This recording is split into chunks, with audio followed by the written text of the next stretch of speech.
пятницу, 21 ноября. Дом было видно до основания. Вот мы припарковались. Сзади, посмотрите, снега сколько.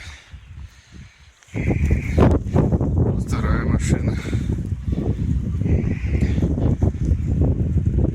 Снегу за сутки выпал метр с копеечками. Вот такая ситуация. Кататься смысла нет. Видимость 3 метра. Опасно.